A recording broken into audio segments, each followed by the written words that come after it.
Hello guys, welcome to study and chill. थोड़ा सा brief introduction. ये चैनल मतलब उन लोगों के लिए है जिनके कुछ कुछ कंसेप्ट ब्रश्ड ऑफ नहीं होते प्रॉपरली। सपोज़ करिए कि कभी कभी कुछ कुछ टॉपिक आपको ठीक से समझ नहीं आ पाए, चाहे टीचर ठीक से बता नहीं पाया, टाइम कंस्टेंट था, या तो आप सो गए थे क्लास में, कुछ भी हो सकता है। ठीक है, बट ये बेसिकली ऐसा प्लेटफॉर्म है जो आपको हेल्प करेगा उन कंसेप्ट पे जिन पे आपको स्पेसिफिकली प्रॉब्लम है। तो आज शुरू करेंगे सॉम से। बहुत कंसेप्ट है, टाइम थोड़ा कम है, और कुछ क्वेश्चंस भी देखेंगे, कुछ गाइडिंग क्वेश्चंस ऐसे ऐसे जो मतलब कंसेप्ट्स बनाएंगे आपके प्रॉपर। तो शुरू करते हैं। और हाँ, अगर किसी को कुछ और कंसेप्ट पे जानना हो या ऐसा कुछ, तो कमेंट सेक्शन पे आके एक बार बता सकते हो कौन से कंसेप्ट में प्रॉब्लम है, उसे भी देख लिया जाएगा, नो इशू। तो चलो पहले शुरू करते हैं। स्ट्रेंथ ऑफ मटेरियल्स बहुत ही बेफालतू का कॉम्प्लिकेटेड बना के रखा है, कुछ है नहीं। इजी समझना, दिमाग नहीं तो मत लगाना। इतना तो बता दूंगा कि मतलब बिना दिमाग लगाए भी कम से कम अगर बस कंसेप्ट समझ लिए तो कुछ इतना पढ़ने का ज़रूरत नहीं पड़ेगा। हाँ, बट प्रैक्टिस करना। हाँ, तो चलो समझते हैं दो चीज़ों को। मतलब मैं वो सब चीज़ें बताऊंगा जहाँ पे मुझे पता है कि बच्चे कंफ्यूज होते हैं। Start by just by definition to. ठीक है, अब सपोज़ करो कि कोई ऐसा मटेरियल है, ठीक है, या कोई ऐसा ऑब्जेक्ट है, या कोई भी ऐसे किसी भी शेप का, सपोज को यहाँ पे सिलेंडर है। अब फ़र्क समझने की कोशिश करना। शुरुआत ही करते प्रॉब्लम से। सपोज करो कि ये जो सिलेंडर है इस पर बस फोर्स अप्लाई किया गया है, ठीक है, एक एक्सियल फोर्स अप्लाई किया गया। तो इस केस में होगा क्या, ठीक है, मैंने क्रॉस सेक्शन ले लिया, ठीक है। तो इस केस में होगा क्या, जब कोई फोर्स लगता है किसी भी मटेरियल, मतलब किसी भी मटेरियल पे यूनिएक्सियली, बस इसका एग्जांपल ले रहा हूँ समझाने के लिए, तो होता क्या है, एक इंटरनल रेजिस्टिंग फोर्स डेवलप होता है। अब स्ट्रेस को समझना सीखो ढंग से। स्ट्रेस डेवलप कब होता है? स्ट्रेस तब डेवलप होगा जब रेजिस्टेंस ऑफ अ फोर्स होगा, कहीं भी कहीं भी। जैसे कि सपोज करो कि ये कोई ऐसा मटेरियल है, सपोज करो एल्यूमिनियम है ये, ठीक है। अब इसका कुछ अल्फ़ा होगा, ये अल्फ़ा वो है जो एक्सपेंशन कोफिशिएंट होता है, ठीक है। तो सपोज़ करो कि यहाँ ये बस एक मतलब ऐसे इन्वायरमेंट में है जहाँ पे कुछ नहीं है इसको रोकने के लिए, ठीक है। अगर हम इसको डेल्टा टी टेम्परेचर से बढ़ा दिए टेम्परेचर, तो होगा क्या, सिंपल सी बात है, ये इलोंगेशन होगा। ये सपोज करो एल लेंथ का है, तो जो इलोंगेशन होगा वो होगा alpha delta T into L. But इस केस में स्ट्रेस नहीं होगा, पहले बता रहे, समझो इस चीज़ को। स्ट्रेस क्यों नहीं होगा? क्योंकि बस फैल रहा है, फ्रीली फैल रहा है। स्ट्रेस कब डेवलप होता है इस केस में? अगर मान लो यही सिलेंडर है, ठीक है, अगर इसी सिलेंडर को, ठीक है, एल्यूमिनियम है, अल्फा है, सेम डेल्टा टी टेम्परेचर से करें और सेम लेंथ है इसका, ठीक है, जब बढ़ेगा तब स्ट्रेस इस पर तब डेवलप होगा। सपोज करो मान लो पहले ये यहाँ तक का था, ठीक है, यहाँ तक का था, ये डेल्टा एल है, ये है डेल्टा एल, ये है डेल्टा एल, ठीक। तो स्ट्रेस तब डेवलप होगा इस पे जब ये सिलेंडर फैलेगा और इसको टच करेगा। इसको जब तक वो टच नहीं करता तब तक नॉर्मल रिएक्शन आएगा ही नहीं। जब तक इस पर फोर्स लगेगा ही नहीं तब ये रेजिस्ट कैसे करेगा? ये फ्रीली एक्सपैंड हो रहा है, समझो इसको। ये डेल्टा एल तक फ्रीली एक्सपैंड हो गया, उसके बाद में इसमें लगना हुआ शुरू रिएक्शन फोर्स। अब ये जो फोर्स इस पर लग रहा है कंप्रेसिव नेचर का है, और ये इसको रेजिस्ट जब करना शुरू करेगा तब इस पर स्ट्रेस लगता है, जिसको बोलते हैं हम लोग प्रॉपर थर्मल स्ट्रेस। यहाँ पे बच्चे हर बार कुछ ना कुछ कंफ्यूजन लेके आते हैं कि थर्मल स्ट्रेस होता है क्या, समझ में नहीं आता। क्या हो गया भैया, क्या देख लिया ऐसा? होता है। अब इस केस में चीज़ थोड़ा सा अलग है। इस केस में होता क्या है इसको समझो। जब तुम कोई भी बार को दोनों तरफ से खींच रहे हो सेम अमाउंट ऑफ फोर्स के साथ, ठीक है, मान लो P न्यूटन है, तो इस केस में क्या होगा, अगर तुम कोई भी क्रॉस सेक्शन पकड़ोगे ना, उस पर यूनिफॉर्मली डिस्ट्रीब्यूटेड स्ट्रेस लगेगा ऐसे ओवरऑल द सरफेस, ठीक है, सिग्मा मान लो, लेट इट बी सिग्मा, ठीक है, सेम यहाँ से भी। अगर ओवरऑल द सरफेस पे तुम समीशन लोगे ना इसका, तब जाके एक स्ट्रेस आता है जिसको तुम सिग्मा से डिनोट करते हो, तुम बोलते हो ये स्ट्रेस है यहाँ पे, बशर्ते ये जो स्ट्रेस है ना ये यूनिफॉर्मली एक्ट कर रहा हो उस क्रॉस सेक्शन पे। समझो इस चीज़ को, ये थर्मल स्ट्रेस की भाषा है, नॉर्मल स्ट्रेस की बात कर रहे हैं हम लोग, ठीक है। अब समझो एक और कंसेप्ट आता है, हट, हाँ लो, बहुत सिंपल सा कंसेप्ट आता है, वो आता है कि जब तुम क्वेश्चन डील करते हो, ये तो कंसेप्चुअल कुछ चीज़ हो गया, क्योंकि इस पे लोग कोई इंटरव्यू में पूछता है, कुछ लोग ऐसे भी पूछ लेता है क्या है भाई समझ में नहीं आया, ठीक है। अब सपोज करो कुछ क्वेश्चन आया गेट पे, गेट ESE या कोई भी क्वेश्चन, कॉलेज में भी क्वेश्चन आया, ठीक है। अब उसमें कुछ कंसेप्ट्स आ जाते हैं जिस पे बच्चे थोड़े से हिल जाते हैं, उसको समझो। पहले चलो शुरू कर लेते हैं सबका फेवरेट स्ट्रेस स्ट्रेन डायग्राम से, ठीक है। और हाँ, पहले बता रहे हैं true stress strain curve engineering stress strain curve थोड़ा सा अलग होता है, ठीक है। समझो इस चीज़ को, यील्ड पॉइंट तक दोनों सेम नेचर के होते हैं, बट उसके बाद में बहुत अलग हो जाती है चीज़ें। तो ये मैं आपको दिखा रहा हूँ, एक तो यार ये समझ, रुक जाओ थोड़ा बनाने दो, थोड़ा टाइम लगेगा, ठीक है। हाँ, let me use the red pen here, ठीक है। ये सिग्मा है, ये स्ट्रेस है, ये स्ट्रेन है, ठीक है, समझ जाओ इसको। उसके बाद में O है, ये प्रोपोर्शनल लिमिट, नहीं, हाँ ये प्रोपोर्शनल लिमिट ले लो, ठीक है, ये ले लो इलास्टिक लिमिट, इसका जस्ट बाद है, ठीक है। अगर ये काला वाला देख पा रहे हो ठीक से, थोड़ा जूम कर लो, अगर ये काला वाला देख पा रहे हो ठीक से, तो ये लाल वाला जो है जस्ट इलास्टिक लिमिट है, मतलब प्रोपोर्शनल लिमिट तक जाता है, लीनियर वेरिएशन होगा सिग्मा और एप्सिलॉन में।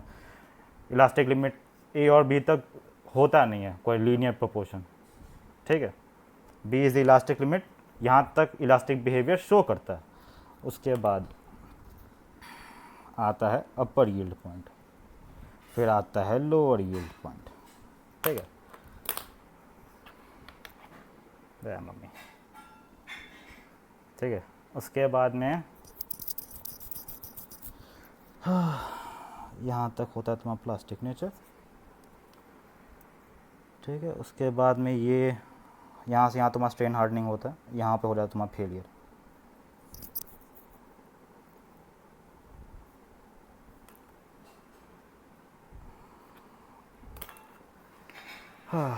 चलो शुरू करता है।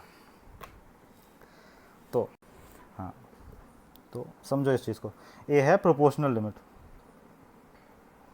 अर्थात कुछो ने सिंपल, यहाँ तक हुक्स लॉ वैलिड रहेगा, मतलब यहाँ तुम बड़े आराम से धड़ल्ले से लिख सकते हो sigma by E is equal to epsilon, या फिर sigma is equal to E epsilon. E है यंग्स मॉडुलस है, मॉडुलस ऑफ इलास्टिसिटी भी बोलते हैं उसको, ठीक है। इसको बोलते हैं थोड़ा आपका स्ट्रेन, इसको बोलते हैं स्ट्रेस। तो यहाँ से लेकर यहाँ तक बड़े आराम से बोल सकते हो हुक्स लॉ वैलिड है, ठीक है। अब B जो पॉइंट है तुम्हारा, B है तुम्हारा इलास्टिक लिमिट,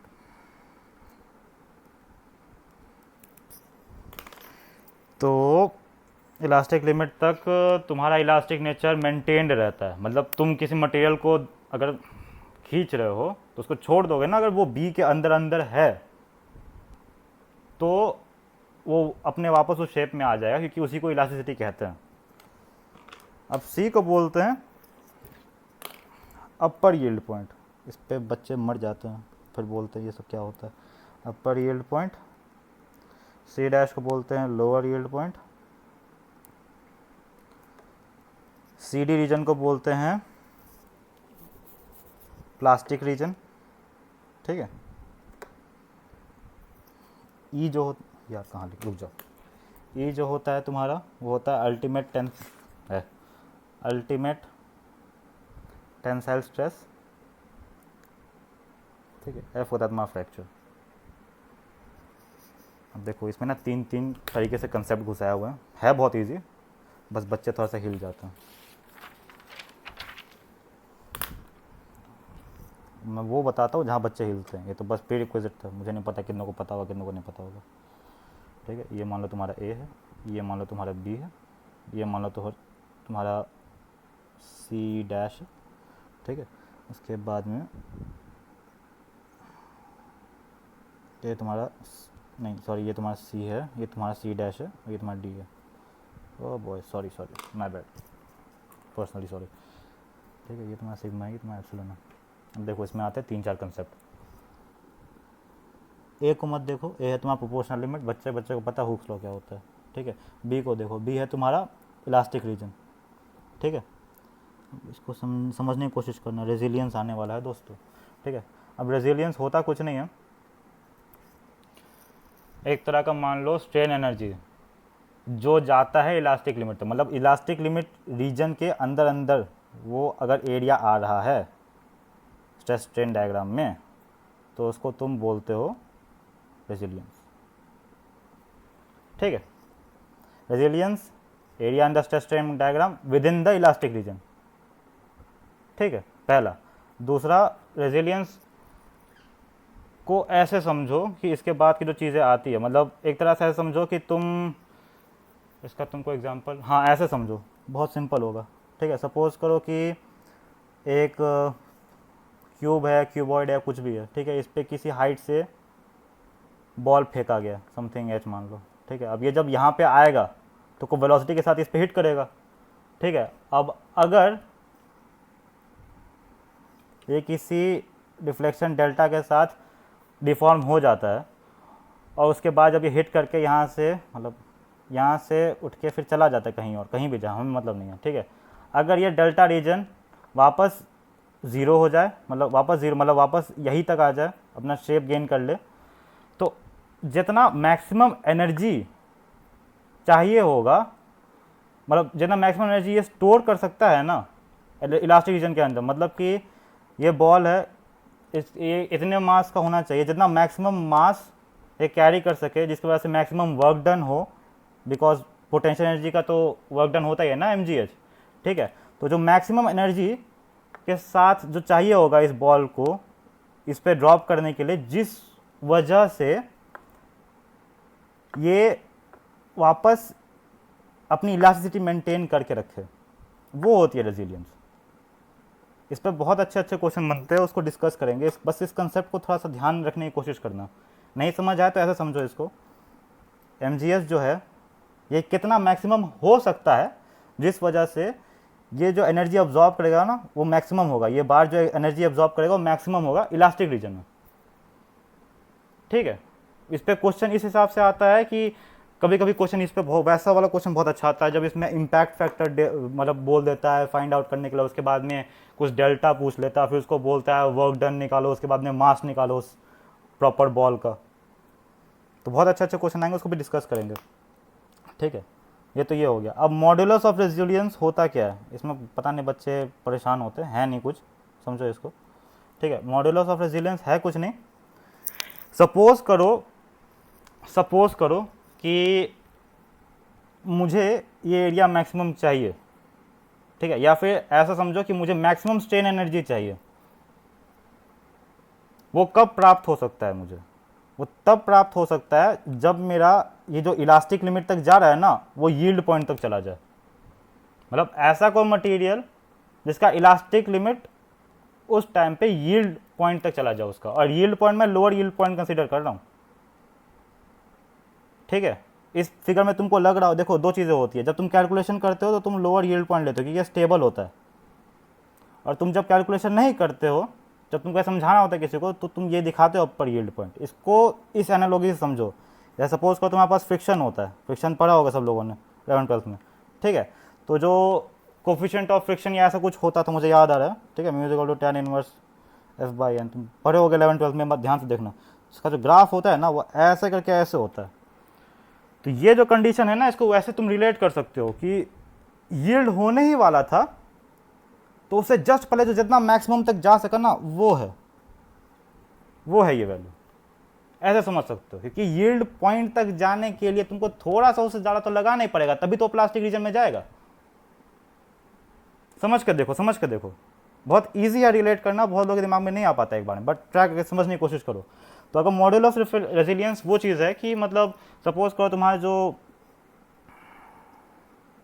मैक्सिमम एनर्जी है ना, ठीक है, एक तो ये आता है पर यूनिट वॉल्यूम, ठीक है, ये रेजिलियंस पर यूनिट वॉल्यूम है, ठीक है, और रेजिलियंस कुछ नहीं है, strain energy up to elastic limit.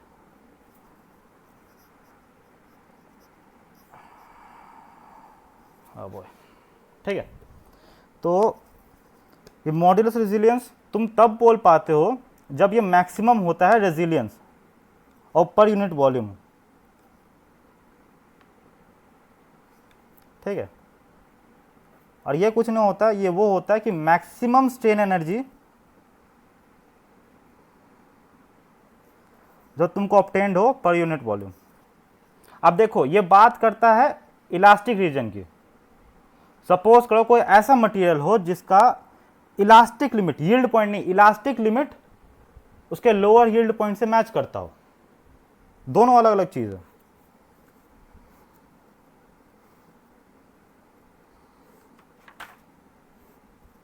Suppose करो ऐसा कोई है, ठीक है, समझो इसको, हम ये नहीं बोल रहे हैं कि इसका यील्ड पॉइंट नीचे आ जाए, हम ये बोल रहे हैं ऐसा कोई रीजन, क्योंकि देखो अगर इसका यील्ड पॉइंट, रुक जाओ, ठीक है, सपोज करो इसका यील्ड पॉइंट इसके नीचे आ जाए, फिर मैक्सिमम एरिया रहा कहां, फिर तो ओरिजिनल एरिया यही था, फाइनल एरिया भी यही हुआ। हम ये बोल रहे हैं इसका इलास्टिक लिमिट उसके यील्ड पॉइंट पे जाए, इसका यील्ड पॉइंट इसके पास ना है, इसका इलास्टिक लिमिट इसके यील्ड पॉइंट के पास जाए। तो तुम्हारा जो इनिशियल एरिया था, मतलब स्ट्रेन एनर्जी, ठीक है, रेजिलियंस, वो अब इस केस में मैक्सिमम हो गया ना, समझ के देखो, अरे एरिया अंडर द कर्व यार, लगा के देखो,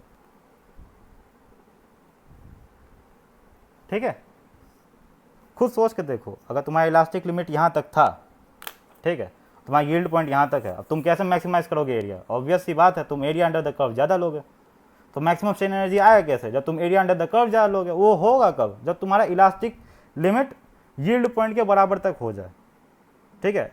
इसको बुक में दो अलग अलग तरीके से ऐसे बताया जाता है, रेजिलियंस और मॉड्यूलस ऑफ रेजिलियंस में, तो ना बहुत कन्फ्यूजन हो जाती है। वो ये होती है, कुछ लोग बोलते हैं resilience is the strain energy within elastic limit, sorry my bad, ठीक है, और modulus of resilience is the strain energy up to the elastic limit. ये दोनों स्टेटमेंट ना बहुत अच्छे बुक्स में दिए गए हैं, तो इससे हो जाती है कन्फ्यूजन, बट समझ में नहीं आता किसी को अप्लाई करेंगे तो कैसे होगा। असली खेला ये है, मैक्सिमम एनर्जी तुम, स्ट्रेन एनर्जी तुम तभी ऑब्जॉर्व कर पाओगे अगर उसका एरिया अंडर द कर्व बढ़ जाए, अर्थात जब उसका इलास्टिक लिमिट उसके यील्ड पॉइंट तक जाए, बढ़ जाए। समझ में आया? तो इसलिए मॉड्यूलस ऑफ रेजिलियंस को ये लिखते हैं, ये फॉर्मूला, इसको मैं मार्क कर देता हूँ। अब ये हुआ तुम्हारा पहला पाप साफ जिंदगी का, ठीक है। अब इस पे वो घंटे वो क्वेश्चन बहुत अच्छा बन सकता है, बनता भी है वैसे। चलो ठीक है, मूविंग ऑन, देखते हैं, ठीक है। वो हो गया, सी और सी डैश में समझा चुका हूँ, वैसा ही है जैसे मैंने इस पे समझाया था। कुछ ना कुछ थ्रेशोल्ड तो चाहिए होगा प्लास्टिक तक जाने के लिए, ऐसा ही समझो इसको, ठीक है। इसलिए हम लोग कभी इसको कंसीडर नहीं करते, ये स्टेबल ये होता है, सी डैश होता है। सी डैश से डी, मतलब सी डैश के बाद तो यील्ड, सी डैश तो यील्ड पॉइंट है, लोअर यील्ड पॉइंट, इसी को लेते हैं कंसिडरेशन में। सी डैश के बाद तो प्लास्टिक रीजन होता है, तो सी से डी तक कुछ देर तक ऐसा प्लास्टिक रीजन का नेचर होता है। अब डी से ई तक जो बच्चे, मतलब सबको पता है होता क्या, बट समझ नहीं पाते। अब जो डी से ई तक का जो है ना चीज़, ये है तुम्हारा स्ट्रेन हार्डनिंग, ऐसे समझो इसको। और कुछ मत समझो कि हाँ थोड़ा सा स्ट्रेस होता है, थोड़ा ज़्यादा स्ट्रेन हो जाता है, खुरमी वाली लैंग्वेज पे लोगे, फिर बोलोगे हाँ मुझे तो सब पता है। ठीक, होता है ऐसा कुछ नहीं है, बस इसको ऐसा समझो डी से ई तक स्ट्रेन हार्डनिंग होता है। अब स्ट्रेन हार्डनिंग होता क्या है इसको समझ लो थोड़ा सा, बस थोड़ा सा मतलब ब्रीफ दे रहा हूँ, ऐसे प्रोडक्शन में समझ में आएगा तुम्हें, ठीक है।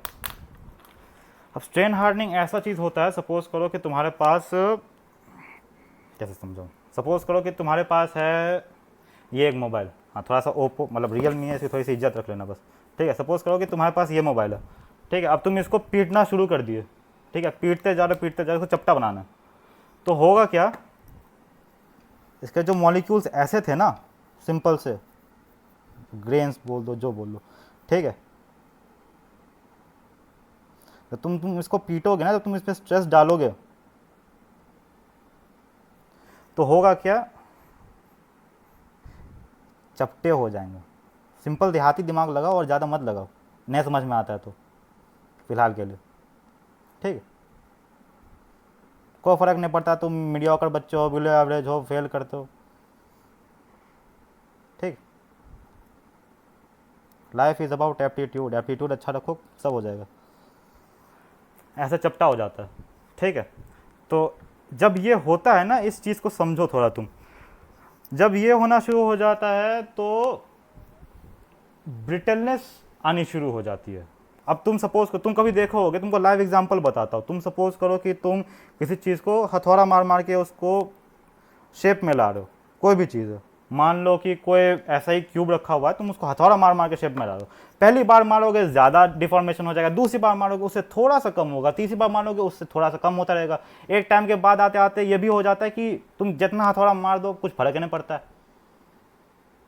वो है ये। तो तुम जितना बार हथौड़ा मारते हो ना, उतनी बार तुम स्ट्रेन हार्डनिंग करते हो उस चीज़ पे, इससे होता क्या है, हार्डनेस बढ़ जाती है। एक लाइव एग्जांपल दिए तुमको समझने के लिए, ठीक है। हार्डनेस बढ़ जाती है थोड़ा सा, बस थोड़ा सा ऐसे समझो कि क्या बताएं, हाँ ठीक है, स्ट्रेंथ बढ़ जाता है ये करने से, और थोड़ा सा ऐसे भी समझो इसको कि स्ट्रेंथ जब बढ़ता है ना इसका, या जब हार्डनेस आती है इसमें, तो इसके साथ साथ ब्रिटलनेस भी इसमें इंड्यूस होना शुरू हो जाता है थोड़े टाइम तक, ठीक। अब तुम बोल रहे स्ट्रेंथ हार्ड में सर आपने ऐसा ऐसे मारने वाला एग्जांपल दिया, इसमें तो आप यूटीएम पे टेस्ट करते थे, खींचते हैं। अब इसको ऐसे समझो, यूटीएम पे तुम जब इसको ऐसे खींचते हो ना, तो गुरु बहुत सिंपल हिसाब होता है, एक टाइम तक इलास्टिक लिमिट फॉलो करेगा, उसके बाद में एक टाइम तक तुम खींचोगे इसको, रुक जाओ अलग पेन यूज़ कर लेता हूँ फिर बोलोगे नहीं तो, ठीक। फिर एक टाइम बाद तुम जब इसको यील्ड पॉइंट तक लेके चले गए, उस टाइम तक भी झेल लेता है, यील्ड पॉइंट के बाद तुम इसको लेने जाएंगे परमानेंट डिफॉर्मेशन बनाना शुरू कर देता है, ठीक है। अब तुम जब इसको, और मतलब ये जो प्लास्टिक रीजन जो ये फॉलो कर रहा है ना, जहाँ पे कांस्टेंट यील्ड स्ट्रेंथ है, ठीक है, जब ये फॉलो कर रहा है, इसके बाद जब तुम इसको लेकर जाते हो ना, और ये वो है जो इसमें इंड्यूस हो रहा है, ये मत समझ लेना कि ये वो स्ट्रेंथ है जिससे हम स्ट्रेंथ, या तुम स्ट्रेस खींच ही नहीं सकते, तुम तो फोर्स लगाओगे ना, स्ट्रेस तो इसमें इंड्यूस हुआ है, ठीक है। उसके बाद में डी से ई तक का तो रीजन है, उसको ऐसे समझो, जब तुम इसको खींचते रहते हो ना, तो इसके, यार लेट्स होप मैं डायग्राम साफ बना दूँ इसमें, ठीक है। सपोज करो ऐसे ऐसे मॉलिक्यूल्स हैं, ठीक है, तुम जब इसको खींचते हो ना, और ऐसे करते करते बहुत सारे मॉलिक्यूल्स होंगे एक क्रॉस सेक्शन में, ऐसे करते करते बहुत सारे मॉलिक्यूल्स है, तुम जब इसको खींचते हो ना, तो ये मॉलिक्यूल्स एक टाइम के बाद ऐसे होने शुरू हो जाते हैं, अंदर ही अंदर, नज़रिए की बात है, कंसेप्ट वही है। उसके बाद में डी से ई तक होता है स्ट्रेन हार्डनिंग, फिर एक टाइम तक जब इसमें अल्टीमेट स्ट्रेस डेवलप हो जाता है, इसमें डेवलप होगा, ठीक है। फिर जब एक बार अल्टीमेट स्ट्रेस डेवलप हो जाता है, तो उसको हम लोग यहाँ मार्क कर देते हैं, उसको बोल देते हैं यूटीएस, ठीक है। उसके बाद में ई पे तुम्हारा नेकिंग शुरू हो जाता है, अर्थात जब ये स्ट्रेन हार्डनिंग होता गया होता गया होता गया, ठीक है, एक टाइम ऐसा आएगा कि ये जो ऐसे क्रॉस सेक्शन का था ना, वो ऐसा बन जाएगा, क्यों बनेगा उसको भी समझो, थोड़ा सा नेकिंग हो गया, ठीक है, यहाँ से जस्ट होना शुरू होता है, अरे यार, ठीक है। तो यहाँ पे देखो, ये तो चलो ये तो मान भी लो कि तो नॉर्मल ही होगा, ठीक है। यहाँ पे होना शुरू हो जाता है ऐसे थोड़ा सा,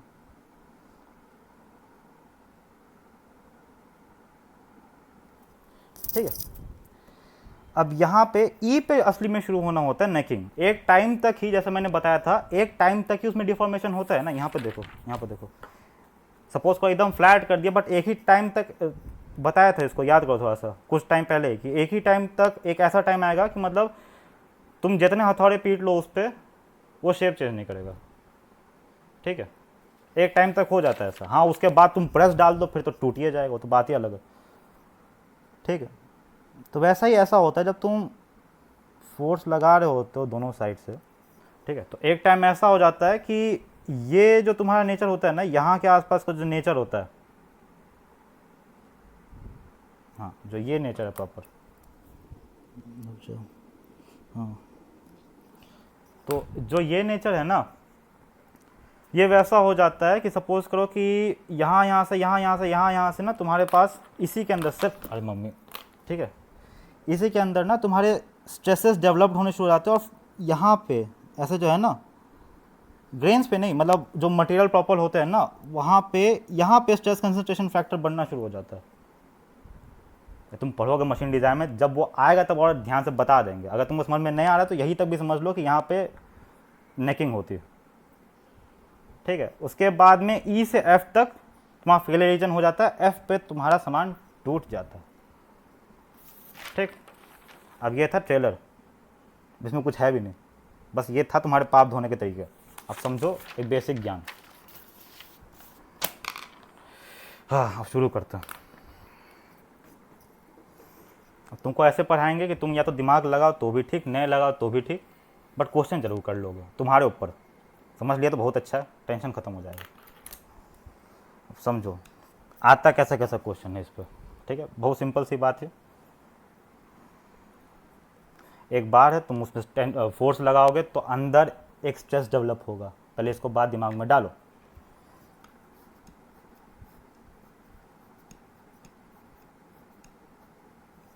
ठीक, अरे मम्मी,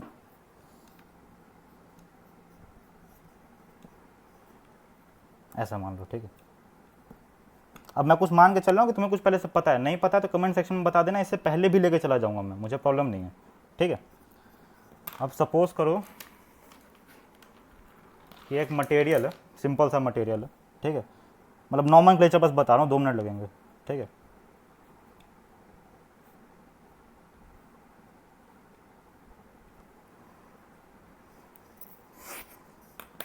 अब नामकरण देखो, फालतू में बच्चे परेशान होते हैं, है कुछ नहीं।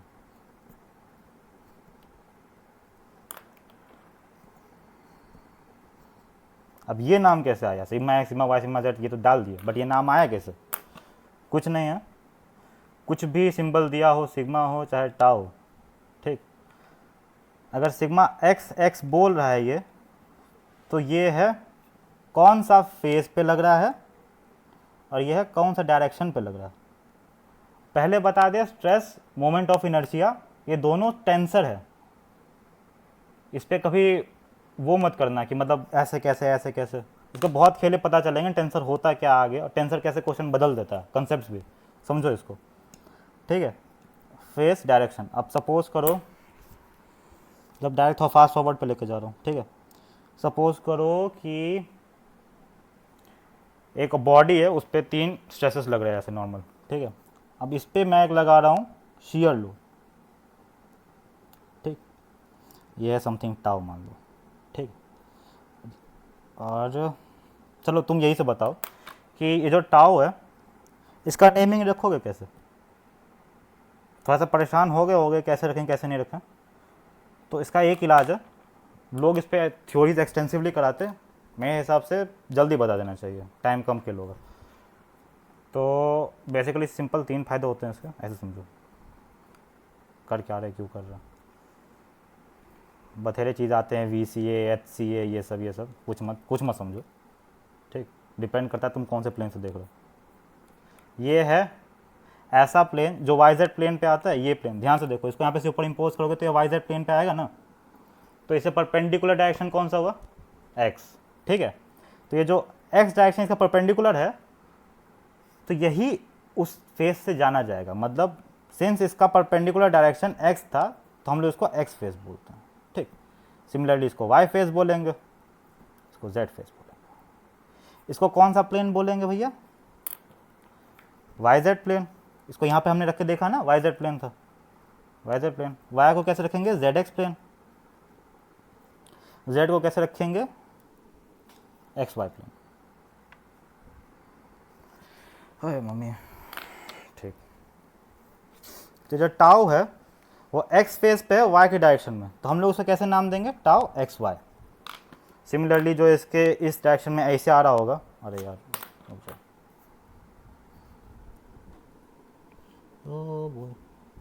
ठीक है, जो इसके ऐसे डायरेक्शन पे इस फेस पे ऐसे आ रहा होगा, उसको क्या बोलेंगे हम लोग, सोच के देखो।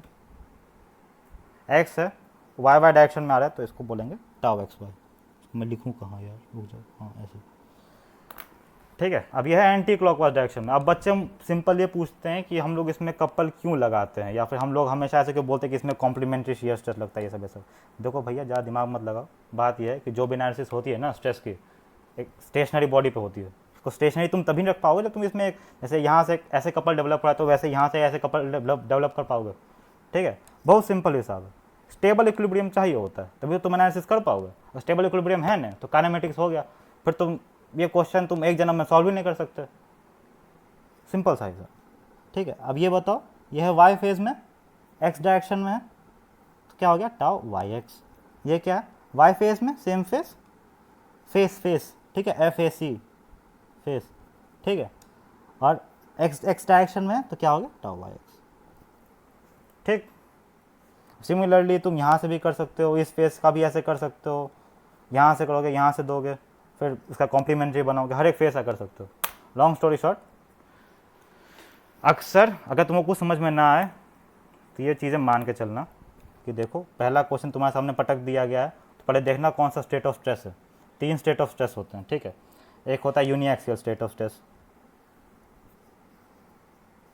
ठीक है। वो होता है एक सिंगल डायरेक्शन में, जैसे सपोज करो कि ऐसा ऐसा है, ठीक है, ये समथिंग पी, ये समथिंग पी, ठीक है। स्ट्रेस डेवलप होगा इसमें एक किसी क्रॉस सेक्शन में, ठीक है। That is sigma is equal to P by A is the cross section, ठीक। और दूसरा है biaxial state of stress, माने कि 2 स्ट्रेस इसमें काम कर रहे हैं। बहुत सिंपल है, सपोज करो कोई स्ट्रेस का एलिमेंट उठाए, ठीक है, उस पर या तो ऐसे ऐसे कोई स्ट्रेस एक्ट कर रहा होगा, सिग्मा 1 सिग्मा 2, ठीक है, ठीक है। अब जब ये एक्ट करता है एट टाइम्स, तुम आगे पढ़ोगे कि जरूरी नहीं कि बस यही एक्ट करे, साथ में टाउ भी एक्ट करता है, ठीक। और फिर होता है तीसरा try axial state of stress.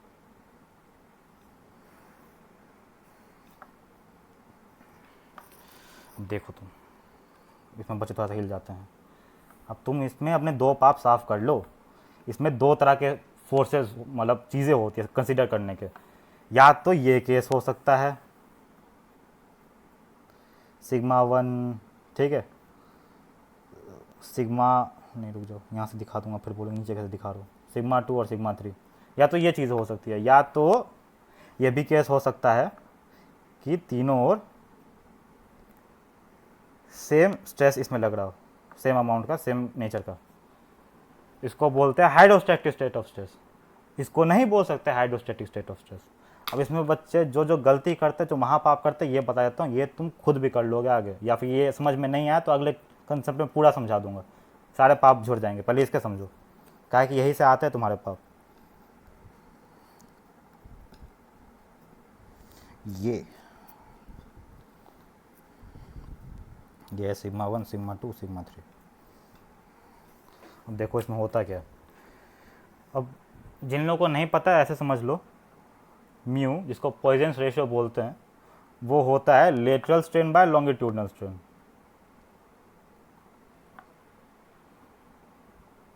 इसमें माइनस साइन लगा दो अगर तुम ज़्यादा मैथमेटिशियन बनना चाहते हो। ऐसे कंसेप्ट से करना, फील्ड लेके करना, नहीं तो नहीं समझ में आता तो ये भी कर लेना, कोई टेंशन नहीं, ठीक है। तो अगर मैं एक्स एक्स डायरेक्शन में इसका स्ट्रेन ढूंढूँ तो होगा क्या ये बताना थोड़ा सा। सिग्मा 1/e सोच के देखो, ठीक है। अब सिग्मा 3/e मतलब जो वाई डायरेक्शन में जो इसको तुम तीनों को एक साथ ही समझ लो, टाइम भी कम लगेगा, ठीक है। सिग्मा 2/e सिंपल बता रहा हूँ, या फिर लो इसको तुम एक्स वाई कर लो, फिर परेशान हो जाओगे नहीं तो, ठीक है। जेड एक्स वाई जेड, ठीक है। अब नॉमिनली देखोगे सिंपल तरीके से तो यार अगर यहाँ पर सिग्मा एक्स ऐड करा किसी बॉडी पे तो उसका स्ट्रेन क्या होगा, सिग्मा बाई होगा, ठीक है। अब समझो इस चीज़ को, यहाँ पे भी उसी टाइप पे चीज़ होगी, यहाँ पे भी यही सेम चीज़ है। अब इसको परेशान कौन कर रही है, ये दोनों स्ट्रेस करते हैं।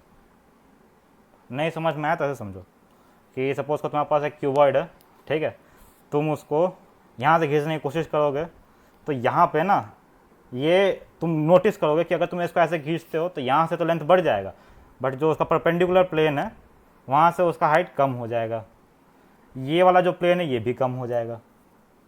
नहीं समझ में आता है तो एक काम करो, बचपन में ना एक रबड़ जैसा कुछ होता था, मुझे याद नहीं आ रहा उसका नाम, उसको तुम मतलब नहीं समझ में आया तो वो देख लेना घर में, या तो तुम एक काम कर लेना, एक आटे का डो बनाना प्रॉपर और उसी के साथ कर लेना, सबसे बेस्ट एग्जांपल।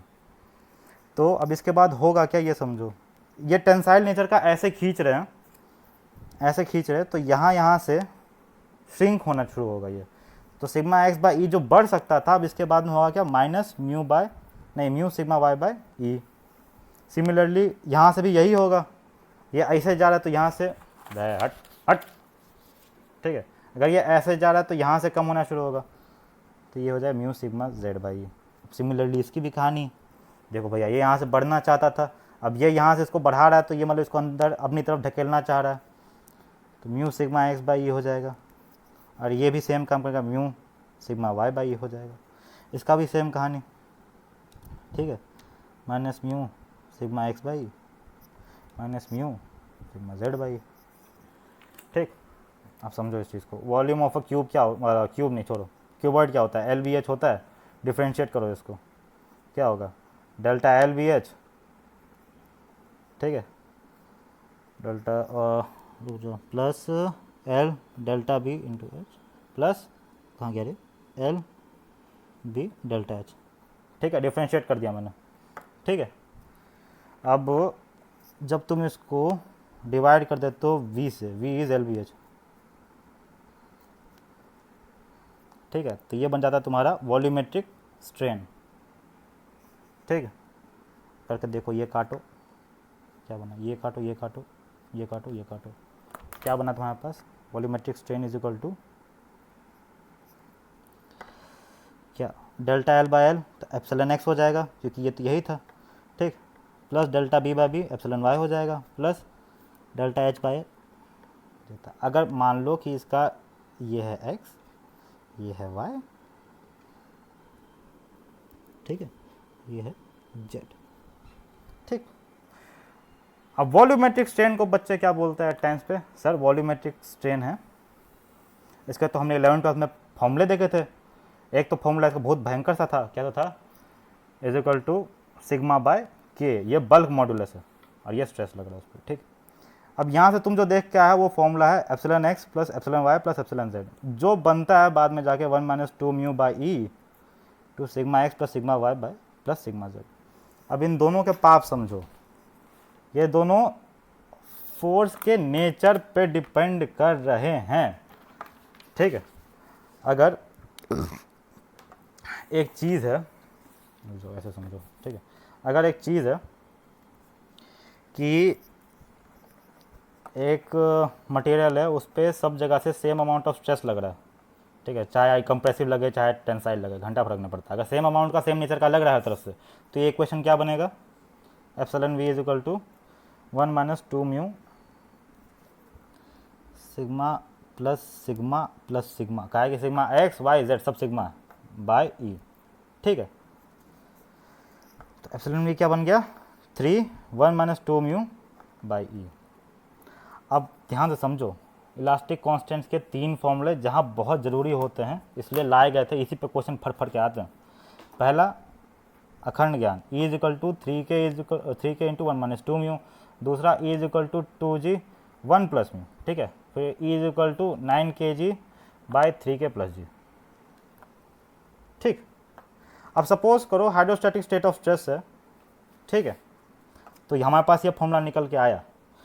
अब तुम ये जो फॉर्मूला देख रहे हो ना, इसी केस में अप्लाई कर सकते हो अगर ये तीनों एक ही नेचर के, मतलब मान लो अगर ये जनरल केस है ना तुम्हारा, तो इसका एक स्पेशल केस ये है, ठीक है, कि तीनों सेम नेचर के हो। इसमें क्या सिग्मा एक्स अंदर की तरफ भी लग सकता है, बाहर की तरफ भी लग सकता है, ये तीनों अपने अपने वैल्यू से भी लग सकते हैं। इसमें क्या है, इसमें अगर तीनों के तीनों एक ही नेचर के हैं, ठीक है, और एक ही वैल्यू के, तो इस केस में पास ये बन जाता है, ठीक है। अब तुम यहाँ से ये इक्वेशन देख रहे हो, अब इस इक्वेशन में तुम क्या लिख सकते हो, इसको ऐसे लिख सकते हो कि कैसे, कि मतलब 3 1 माइनस 2 म्यू बाई ई यहाँ आ जाएगा, तो ये बन जाएगा के। तो मतलब तुम्हारे पास ये जो है ना प्रॉपर चीज़ पूरी, अच्छा यहाँ पे सिग्मा भी है, पहले बता दो, हम भूल गए थे, ठीक, ठीक है। तो ये जो प्रॉपर है ना, इसको इसे रिप्लेस करोगे तो आएगा 1/k, ठीक है। हैंस प्रूफ कि हाइड्रोस्टैटिक स्टेट ऑफ स्ट्रेस में ही तुम ये फॉर्मूला लगा सकते हो। ये पाप समझ लो, क्या है कि इसी पे तुम्हारे भर भर के क्वेश्चन आते हैं एट टाइम्स। फिर बोलते हैं जब थर्मल स्ट्रेस आता है कि या भैया ऐसे कैसे हो गया, मन में नहीं आ रहा है, ऐसे नहीं हो रहा है, ऐसे नहीं हो रहा है।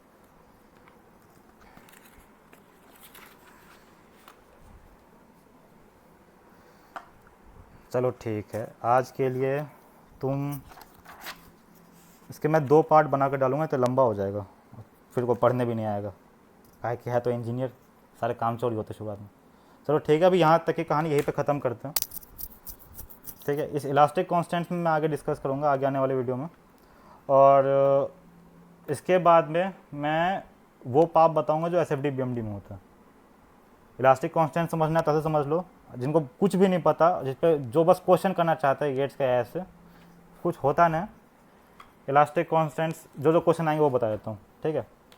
आइसोट्रॉपिक जब तुम देखते हो मटेरियल, उसमें 2 इलास्टिक कांस्टेंट्स होते हैं, वो होते हैं ई और म्यू।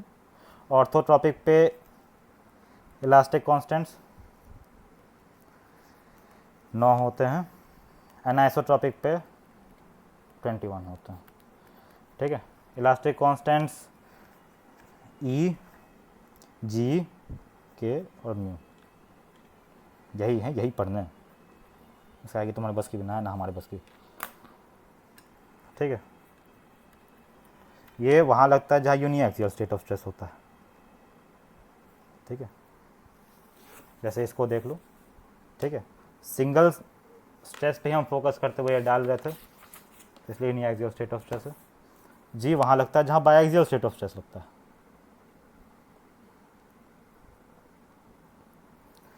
ठीक है। के वहाँ लगता है जहाँ हाइड्रोस्टैटिक, सिर्फ और सिर्फ हाइड्रोस्टैटिक, मान के रखो, गांठ बांध लो इसको, खून से लिखो अपने इसको, सिर्फ और सिर्फ हाइड्रोस्टैटिक स्टेट ऑफ स्ट्रेस लगता है।